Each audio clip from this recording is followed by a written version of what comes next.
Get ready, Star Trek fans. Today we're unpacking two brand new sneak peek scenes from Star Trek Strange New Worlds Season 3. What do these scenes tell us about the first two episodes? Let's find out. Hey everyone, I'm Nick and welcome back to Sci-Fanatics. Well, we've only got a day to go before the new season of Star Trek Strange New Worlds hits our TV screens, and today we've got a sneak peek scene to have a look at for not only episode 1, but also episode 2 of the new season.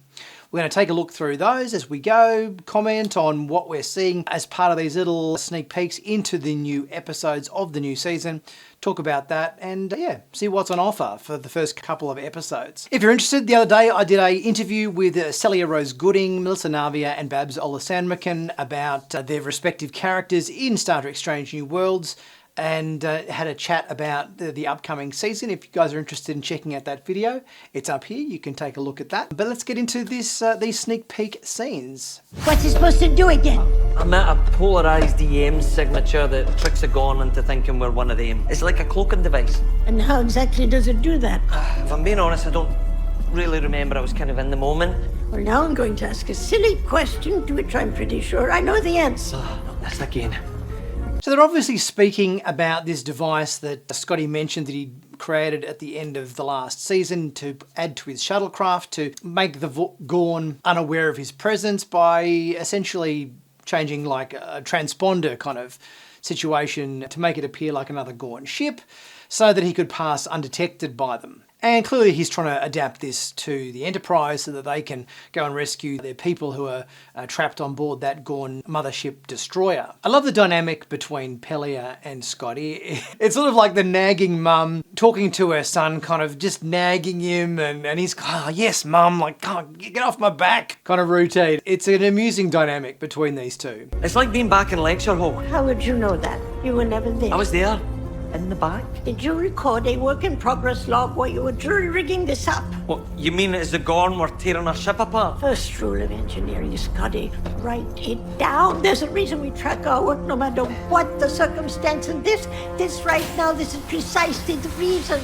I get the impression we're going to get a lot of very amusing interactions this season between Scotty and Pelia. Like, we know that eventually Scotty is going to take over as the chief engineer, but before we get there, I'm really hoping that Pelia stays with us for a while longer because she's such an entertaining character.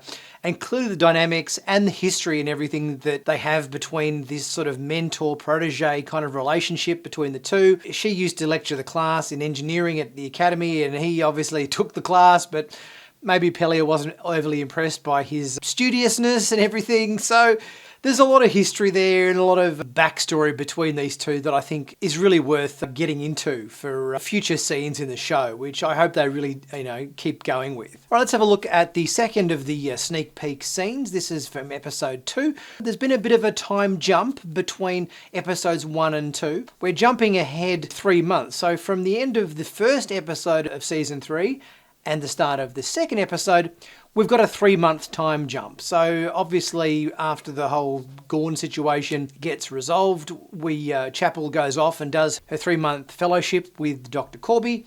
And they're now coming back to the Enterprise after having that time off, that time away. So let's take a look. Spock. Christine. This is Dr. Corby. Your fellowship director. Greetings, Dr. Corby. How are you? Call me Roger. I've heard a lot about you, Spock. Dr. Corby. You can already tell that the dynamics between Spock and Corby are going to be interesting to watch. There's clearly a lot of emotions wrapped up in the kind of Spock-Chapel relationship, and now that Corby has come onto the scene and crowbarred himself in between the two of them, I feel like the dynamics are going to be quite interesting to observe how they play out in this episode. I've read a considerable number of your papers on archaeological medicine. Actually, there aren't that many. There are 234. Is that not accurate? It's actually exactly how many there are. Wow. Is that the first edition of Salta Vantor? May I? I love the little moment right at the end of this clip when clearly Spock has brought along this book as a gift for Chapel, and he's just wanting to give it to Chapel. He's trying to give it to Chapel. He's trying to re-engage that connection with her, and clearly Corby is just trampling all over this moment, Spock had this big grandiose gesture where he just wants to welcome Christine back, give her a gift and everything, and Corby's fanboying out about this book that Spock's got to give her as a gift. Even though there's some awkwardness there, you also get the impression that Spock also respects Corby. He is familiar with his work, he's read all of his papers and all that sort of stuff, so it's not completely antagonistic. There's obviously an element of admiration in there as well. So I guess seeing how this admiration versus threat to his relationship with Chapel is going to develop is going to be an interesting one to watch. This is incredible. The engravings alone must date back to... It is a gift for Christine.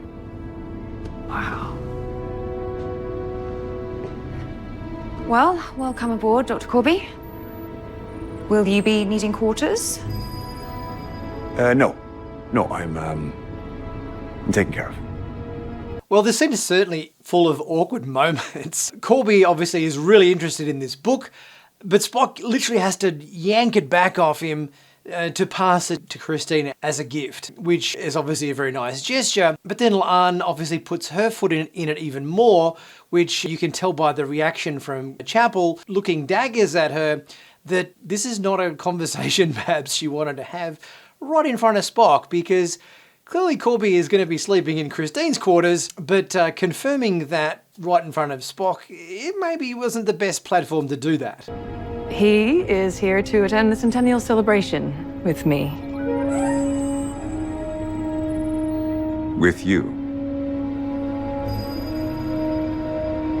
Dr. Corby is my date.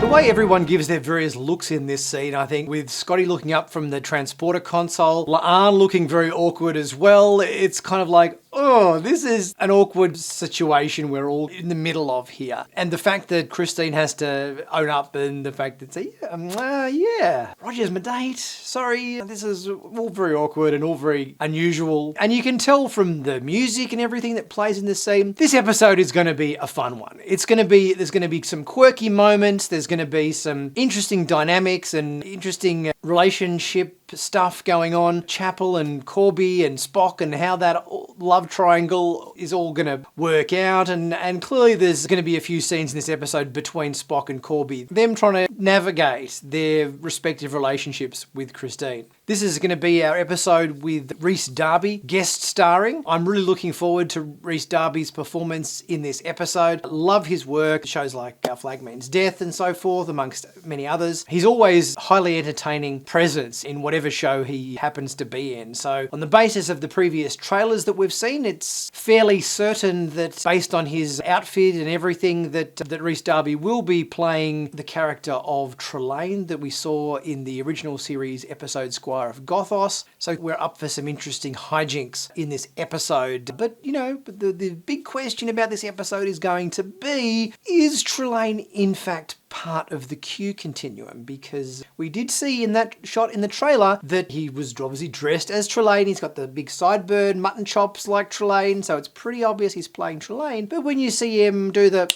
Q finger snap, this is very interesting. Are we going to get some kind of confirmation about exactly what race Trelane is part of in this episode? So I'm highly looking forward to seeing how that's going to play out as well. But let me know what you guys think. Leave your thoughts in the comment section about these sneak peek scenes and maybe what you're most looking forward to in these first 2 episodes. They're going to be dropping tomorrow for the new season of the show. Are you looking forward to the big Gorn opening episode? First episode of the season? Are you looking forward to the second episode of the season where we get to meet Dr. Corby for the first time and we get to see Rhys Darby's guest appearance in this episode? Leave your thoughts in the comment section and we'll get chatting about that. Guys, if you haven't subscribed to Sci-Fi yet, be sure to do so. Click on that big subscribe button and ring the bell to stay up to date with all the latest Star Trek news on YouTube. And also be sure to check out my merch in the merch store. Plenty of cool t-shirts and hoodies and mugs and caps, always at very reasonable prices. Here to check out, and it really helps support the channel at the same time. I'll be back very soon with the next video.